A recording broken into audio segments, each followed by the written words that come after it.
Miss Sandy. Well, I don't have a syllabus for y'all tonight, so you're going to have to do it old school and get a notebook out and a piece of paper and a pen or pencil, whichever way you want to do it. Or go back and listen to this all over again later. Take whatever notes you'd like to. Well, tonight I was looking and wondering who to pick to go through. And Brother Lily put me on the spot Sunday and asked me who I was going to do tonight. And honestly, Sunday I had a couple names in my head, a few of them running around, but I hadn't decided which one to do. And I was like, I don't know. And I couldn't lie and say, oh, it was going to be this one. So I was looking through them and I was thinking about them. One of them kept coming up, and that's David Brainerd. How many of you ever heard of David Brainerd? All right, quite a few of you have. Back in the 1700s, all the way back then. And I remember reading about him in school growing up and just passing, and then a few times through some Bible college courses his name would pop up. Oh yeah, Brother Byron got that picture up there. His name would pop up every once in a while through a course or something, and I'd read a little snippet of his life, but I never really dove into it and looked at his life and who he was and what he did. Other than I knew he was a missionary to the Indians, and that's about all I knew about him growing up. And so I started looking into it this week and was looking at some of his life, and his diaries are actually printed out. And Jonathan Edwards, y'all know who Jonathan Edwards was, and he printed out David Brainerd's life, his diary, and all his writings he had in a book. And I started reading it this week, and it's 480 something pages. So you bookworms probably could handle that in one sitting. That's more like a month or two of reading for me, just so y'all know. I can't do that in one sitting. It's going to take some time for me to go through it. But what I did read through there, and I kind of skimmed over it. You know, I did one of those skim reading things where you just hit the highlights. And what I did read through it was really exciting about his life. When you start going into it, when we get into some of the details about his life, it's kind of slightly depressing when you read about him, because he had such a hard life. And for such a short time, he only lived to be 29. That was it. But his life was so short and so difficult. In a way, some of the things you'll hear tonight and we'll read about, it seems a little bit depressing, but don't focus on that.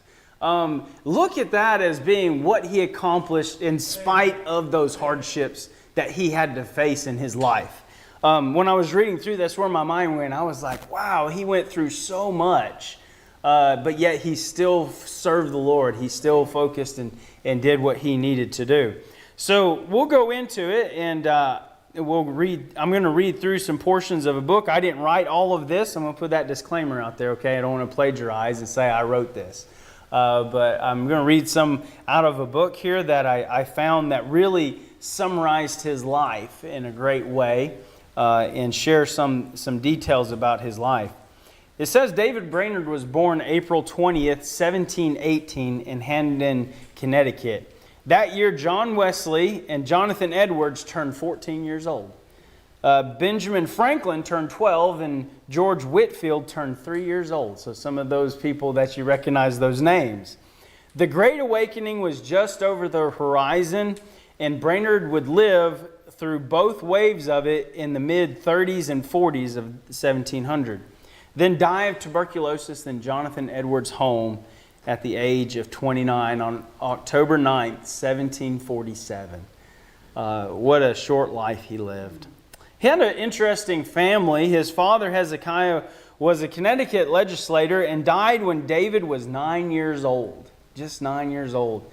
When I read that, I thought, oh wow, that's such a hard age. And I thought about Benjamin, he's 9. And I thought what that would be like for him if something happened to me. And how difficult it would have been for me when I was 9. The closest I can come to that is when I was 10 years old, my dad went completely blind. I don't know if some of y'all may know that, but my dad went completely blind when I was 10 years old, and the doctors had no idea if he'd gain his sight back. And that was scary enough as a 10-year-old boy. So I can imagine here is David at 9 years old. His father passes away. And then just a little while later, At the age of 14, his mother passes away, leaving him completely without mother and father. He did, however, have many brothers and sisters. He was the sixth child, the third son born to Hezekiah and Dorothy. That was his mother. After him came three more children, and Dorothy had brought one little boy from a previous marriage into their home. And so it was just that short period of time. 5 years after his father died, at the age of 46, is when his mom died. He was 14 years old and without parents. What a tragic, what a hardship to face in his life. And it goes on to say that their family as a whole had this unusual thing where they dealt with a lot of depression throughout their family, as this author discovered. He also noted that not only did his parents die, but his brother Nehemiah died at 32, just a young man, and another brother Israel died at 23, and then his sister Jezreel died at 34. Just a short span, and we think of that as just I'm 40 already, so I've already passed all those ages, and many of you have doubled that. I'm not going to look at anybody, I'll get in trouble. But yet here they lived just a short life, this family, and no doubt if the history of his family, his dad was only 46 when he passed away, and to think that the lifespan wasn't very long back then. Here's David looking at his life thinking, well, if all my family is passing away at these young ages, he probably in his mind thought, I probably won't live very long either. And so his family life was very difficult, very short as far as having parents and everyone around. It's interesting as you go into his reading, and you really have to read his diary to really understand this.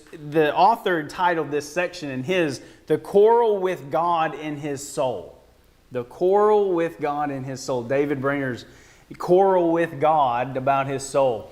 It was so interesting reading his diary as he would write down about these arguments he was having with God and this bout he was having with God. And those of you who have read it and remember it's quite interesting. When he turned 19, he lived with his sister for several years. And during those years, he was very careful and serious about his religion. He had religion. You know, most would have back then and gone to some kind of church. In fact, when I was reading, I'm going to go off on a side trail, and I got in trouble for this in school one time because the teacher had us give a report, and I went off on a side trail, and I got in trouble for it, but I'm going to do it anyways.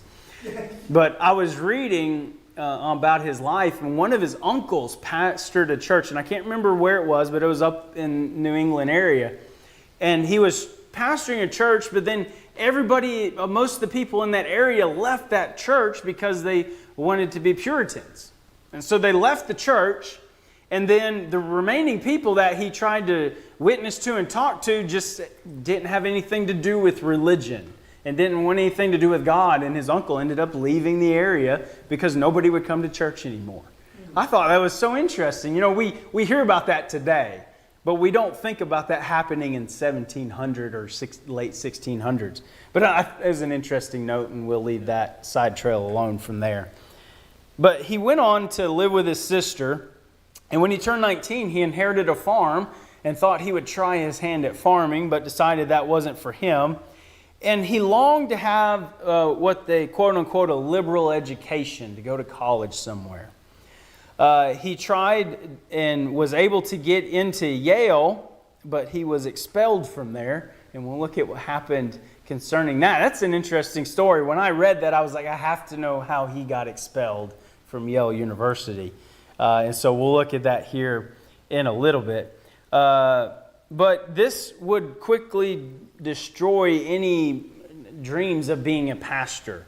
Because during that time in Connecticut, you would have to either have graduated from Yale, Harvard, or a European university in order to pastor a church in the area. It's an interesting law that they had back then. So when he was expelled from Yale, it felt as if his ministry was going to end. That was the end of it. It is interesting the wording the author wrote here. He said, he may well have pursued a teaching of pastoral ministry instead of becoming a missionary to the Indians. And I thought that was kind of interesting because I don't know if some of you have heard this, but I've heard of pastors calling and say, hey, we have this guy at our church. He can't do anything here. Can he be a missionary? And come do mission. I read that and that came to my mind. Well, he can't do anything else, so we'll let him be a missionary. And sometimes I feel like that was what happened to me. But anyways, after a year on the farm, he came back to East Eden and began to prepare himself for Yale. This was the summer of 1738. He was 20 years old at this time. During the year on the farm, he had made a commitment to God to enter the ministry, but was still not converted. He still hadn't gotten saved at this point. He read the Bible through twice that year and began to see more clearly that all his religion was logistics and simply based on his own efforts. He had a great quarreling with God within his soul. He rebelled against original sin and against the strictness of the divine law and against the sovereignty of God. He quarreled with the fact that there was nothing he could do in his own strength to commend himself to God. When you read his diary, he talks about how he tried to do so much work, and he would work in this ministry and do this, and he didn't give great details, but you could tell from his writing that he was trying to make his soul and atone for his own sin in his own life through works and doing things. He never got to that understanding at that point. In fact, one of the excerpts from his diary said, there was no more goodness in my praying than there would be in my paddling with my hands in the water. Some of his stuff I had to read a few times to understand. A little bit of old English here. Because my prayers were not performed from any love or regard to God, I never once prayed for the glory of God. I never once intended His honor and glory. I had never once acted for God in all my devotions. I used to charge them with sin because of wanderings and vain thoughts, and not because I never had any regard in them to the glory of God. He was just doing things. He was trying to atone, make his own way. But yet he finally understood that he had to be saved. It says, half an hour before sunset at the age of 21, he was in a lonely place trying to pray, and this is what David Brainerd wrote. As I was walking in the dark, thick grave, unspeakable glory seemed to open to the view and apprehension of my soul. It was a new inward appreciation or view that I had of God, such as I'd never had before, anything that I had the last remembrance of. So that I stood still and wondered and admired. I had now no particular appreciation of any one person of the Trinity, either the Father, Son, or Holy Spirit, but it appeared to be divine glory and splendor that I then beheld. And my soul rejoiced with joy unspeakable to see such a God, such a glorious divine being, and I was inwardly pleased and satisfied that He should be God over all forever and ever. My soul so captivated in delight with the excellency and loveliness and the greatness and other perfections of God that I was even swallowed up in Him, at least to that degree that I had no thought. As I remember at first about my own salvation, and scarce that there was such a creature as I, thus the Lord I trust brought me to a hearty desire to exalt Him, to see Him on the throne, and to seek first His kingdom, principally and ultimately to aim at His honor and glory as the King, sovereign of the universe, which is the foundation of the religion of Jesus. I felt myself in a new world. And that is David Brainerd's writing. What an amazing event that took place in his life. It says it was the Lord's Day, July 12th, 1739. He was 21 years old. 2 months later, he entered Yale to prepare for the ministry. It was a hard beginning. There was hazing by the upperclassmen, little spirituality, and difficult studies. And he got measles and had to go home for several weeks during the first year. Boy, what a rough year in college. I mean, my first year at Bible college was rough, but it wasn't that bad. The next year, he was sent home because he was so sick, he was spitting blood. So even at this early age, he had already had the tuberculosis. He would die of 7 years later.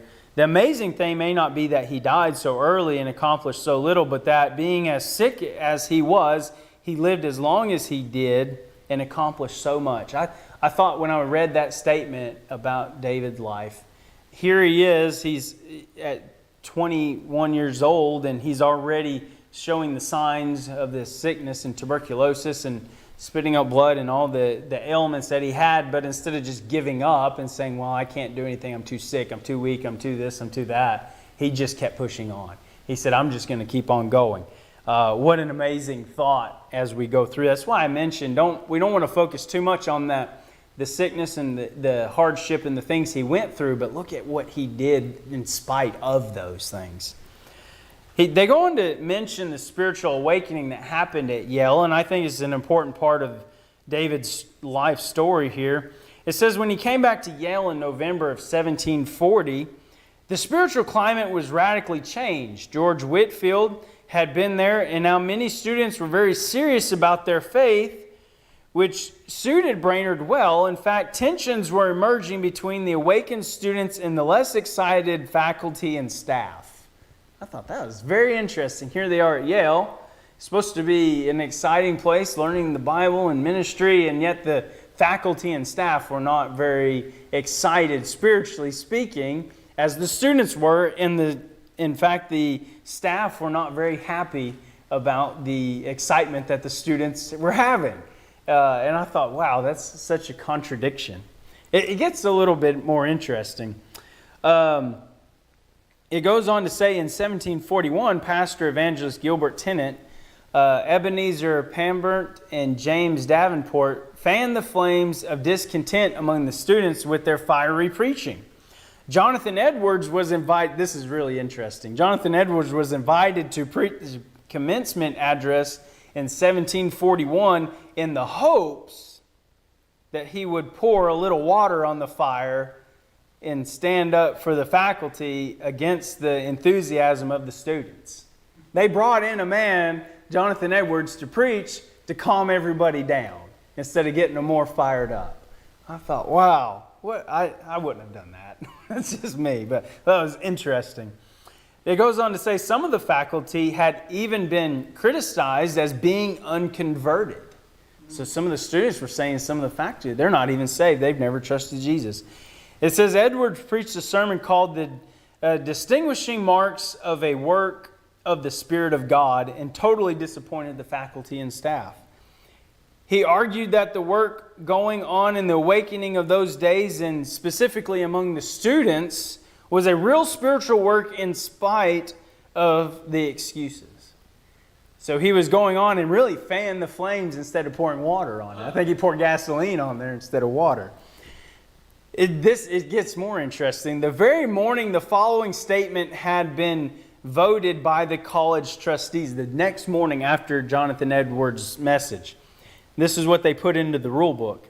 If any student of this college shall directly or indirectly say that the rector, either of the trustees or tutors, or are hypocrites, carnal, or unconverted men, he shall for the first offense make a public confession in the hall, and for the second offense be expelled. Boy, that's some harsh statements. Edwards was clearly more sympathetic with the students than the college was. He even went so far as to say his commencement address that afternoon, "It is no evidence that a work is not the work of God, if many that are subject of it are guilty of great forwardness to censor others as unconverted." And so it goes on in David's life. David's still at Yale. We find out about his expulsion here. So he was there in the college, and he was among a crowd, and Edwards later felt some responsibility for what happened to Brainerd in his next term. Brainerd said he was at the top of his class academically, and he but was summarily expelled in early 1742 during his third year. He was almost finished during his third year, and he gets expelled. He was overheard to say that one of the tutorers, Chancey Whitsley, was no more grace than a chair, or has no more grace than a chair. think Brainerd was a little bold in his speaking, and that he wondered why the rector did not drop down dead for furnishing students or for finding students for their evangelistic zeal. He was wondering why in the world the staff was the way they were and treating students for the way they were. This expulsion wounded Brainerd very deeply. He got expelled for these statements, and we know why, because of the rule earlier. He tried again and again several years to try to get back into the college. People tried to help him to get back in, but they wouldn't allow him to come back into the college.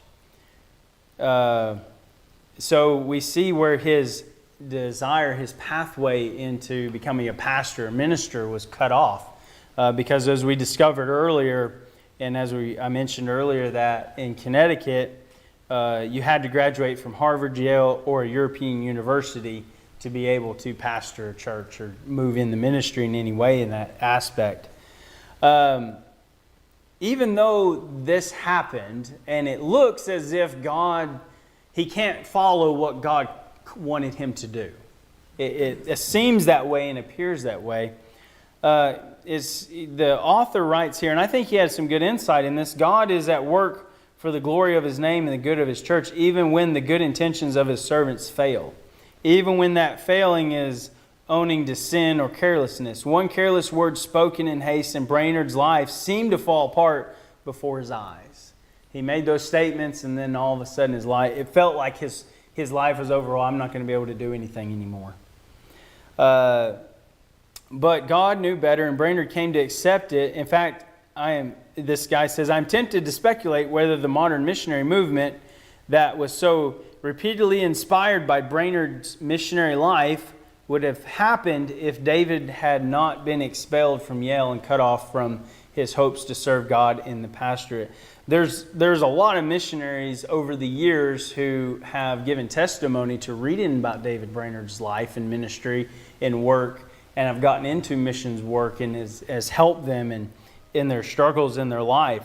And so it seems to be interesting to see, would that have even happened if not been for David getting expelled from the college? So such an interesting turn of events in his life. In the summer of 1742, a group of ministers sympathetic to the Great Awakening licensed Brainerd to preach. Jonathan Dickinson, the leading Presbyterian in New Jersey, took an interest in Brainerd, tried to get him back into Yale, but failed and was unable to do so. And so they suggested that he become a missionary to the Indians under the sponsorship of the commissioning of the Society in Scotland for the propagating Christian knowledge. Boy, they came up with some long names back there. Commissioners of the Society in Scotland for the propagating Christian. I can't even say that word. Christian knowledge. Dickinson was one of their commissioners. On November 25th, 1742, Brainerd was examined for his fitness for the work and appointed as a missionary to the Indians. He spent the winter serving in a church on Long Island so that he could enter the wilderness in the spring. His first assignment, and I'm going to butcher these names, so y'all just bear with me, was to the Housatonic Indians at Kennemeek. About 20 miles, I know I said that wrong, and I apologize. 20 miles northwest of Stockbridge, Massachusetts, where Edwards would eventually serve as a missionary to the Indians. He arrived April 1st, 1743, and preached for 1 year using an interpreter and trying to learn the language from John Sargent, the veteran missionary at Stockbridge. He was able to start a school for Indian children and translate some of the Psalms. Well, that's pretty interesting. Then came a reassignment to go to the Indians along the Delaware River in Pennsylvania. So on May 1st, 1744, he left and settled in the forks of the Delaware northeast of Bethlehem, Pennsylvania. And at the end of the month, he rode to Newark, New Jersey to be examined by the Newark Presbyterian and was ordained on June 11th, 1744. I was reading, this author doesn't give those details, but David Brainerd rode over 300 miles on horseback going to the different Indian villages and preaching and teaching and doing it all while he was sick with tuberculosis and all the other ailments and tough and hardships that he had in his life. And I know, how many of y'all ever rode horses before? You ever rode one all day? No. Not all day. It's rough. I've rode almost all day. I've rode for 3 or 4 hours at a time before, and you're ready to get off of that thing. And I know I didn't do 300 miles, but I know he didn't do that in one day, but still the toughness involved with that. Brainerd preached to the Indians at the Forks of Delaware for 1 year, but on June 19, 1745, he made his first preaching tour to the Indians at Crosswassung, New Jersey. This was the place where God moved in amazing power and brought awakening and blessing to the Indians. Within a year, there were 130 persons in his growing assembly of believers. 130 people within a year. It's amazing, isn't it? The whole Christian community moved from Crosswassung to Canterbury in May of 1746 to have their own land and village. Brainerd stayed with these Indians until he was too sick to minister. And in November of 1746, he left Canterbury to spend 4 months trying to recuperate in Elizabethtown at the house of Jonathan Dickinson. On March 20th, 1747, David Brainerd made one last visit to his Indian friends and then rode to the house of Jonathan Edwards in Northampton, Massachusetts. Arriving May 28th of 1747, he made one trip to Boston during the summer and then returned and died of tuberculosis in Edwards' house on October 9th of 1747. Such a short life.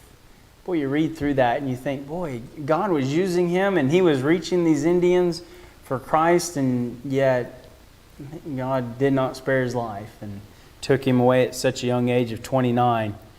And you read through that and you think about the impact. What kind of impact did he have? He didn't do a whole lot, as we read. There wasn't, and he didn't pastor any great churches. And I picked some of the songs tonight because of that. I sang the song Little Is Much When God Is In It, and I was thinking about David Brainerd's life. Even though it was little, God was in it and used him in a great way. And I sang the song Work for the Night Is Coming because of David's life. He had just that short life, and I think he saw that night coming. I think he saw, hey, my life is not going to be very long. I'm not going to have a lot of time to spend serving God. So I'm going to work, I'm going to do everything I can and work as hard as I can to be able to reach as many people as I can before God takes me home. What an amazing life he had. Other missionaries, Jonathan Edwards spoke of hundreds when he wrote about his struggles as a missionary in 1753. I greatly need something more than human or natural to support me. I read my Bible and Mr. Brainerd's life, the only books I brought with me, and from them have a little support. He put David Brainerd's life right up there as being an encouragement to him, as well as the Bible. And so many others had an impact. We look back at David Brainerd's life and you look at the struggles, his sickness. He dropped out of college for some weeks because he had begun to cough up blood in 1740 and 1744. He rode several hours in the rain through the howling wilderness, although I was so disordered in body that little or nothing but blood came from me. And then he would write every once in a while, in the afternoon my pain increased exceedingly and was obligated to be taken myself to bed, was sometimes almost bereaved of the exercise of my reason by the extremity of pain. He had such difficulty in all this sickness, but yet he still pushed through it. He still worked through that and dealt with it and kept serving God and kept moving on and kept going.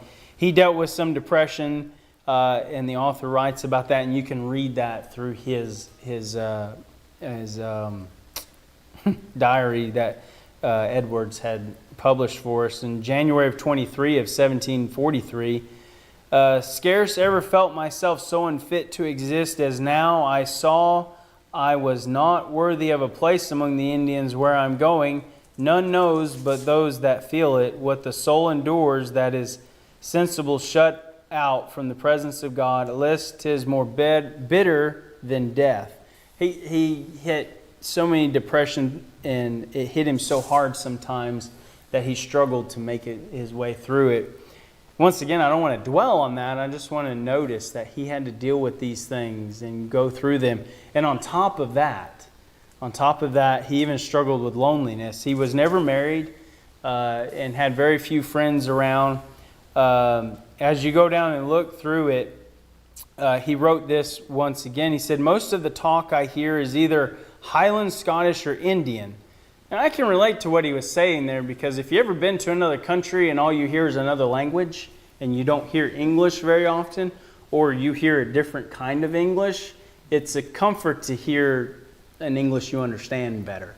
When we were overseas, it was amazing. You could pick somebody out from where they were from. When we were living in Fiji, we were in town. I was in town one day, and every once in a while you get people that live on sailboats or travel the world on sailboats, and they would stop in there. And there was this couple walking through town. I never saw them before, so I went to talk to them for a minute, and I was speaking with them, and I could tell they were like from Midwest. And I thought, that's kind of odd. What are they doing on a sailboat and they have a Midwest accent? And they asked me, they said, you're what part of the U.S. are you from? You sound like you're from the South. I said, yeah, I'm from Georgia. I said, y'all sound like the Midwest. And they said, yeah, we're from Indiana, I think they said. I think it was Indiana. And I said, how did you sail here from Indiana? And we had a nice conversation about it and kind of joked around. I invited them to church while they were in town. But I know what David Brainerd's thinking here. Most of the talk I hear is either Highland, Scottish, or Indian. You don't hear much of your own dialect. I have no fellow Christians to whom I might unbosom myself and lay upon my spiritual sorrows, and with whom I might take sweet counsel and conversation about heavenly things and join in social prayer. He longed for that companionship. He was lonely in his work. But in spite of all of those things, he still went on and served God. He still pushed through them. He still looked back at them and worked his way through them. And there at the end, it is interesting, as he was dying there at Jonathan Edwards' home, Jonathan Edwards' daughter was taking care of him. And some say that they had a very close relationship during those times, as she took care of him and as he passed away. And she ended up dying herself from tuberculosis that she contracted while she was taking care of him. But such a short life of him, but such an encouragement to us. And to think, when I was reading that and thinking just of the physical hardships, the sickness and the things he went through, and I thought, wow, the Lord's blessed me with a healthy body and a clear mind, and be able to do and work and serve Him. And I don't have to deal with all the struggles David Brainerd did, and yet he was able to still continue on and accomplish things. And it helped me to encourage me to keep on moving on, to keep on serving God despite the physical limitations that we face every day. Yes. I encourage you, you can find David Brainerd's life online. There's a lot of material on there you can read about. His diary that Jonathan Edwards published, that's available there too. And I'm sure you can find it in book form if you prefer to order a book and read it that way. But I'd encourage you to get it out and read it. I'm going to finish it up when I have time. But it's definitely an interesting read, and I think it'll help you out in your spiritual walk. So, all right, we'll be finished.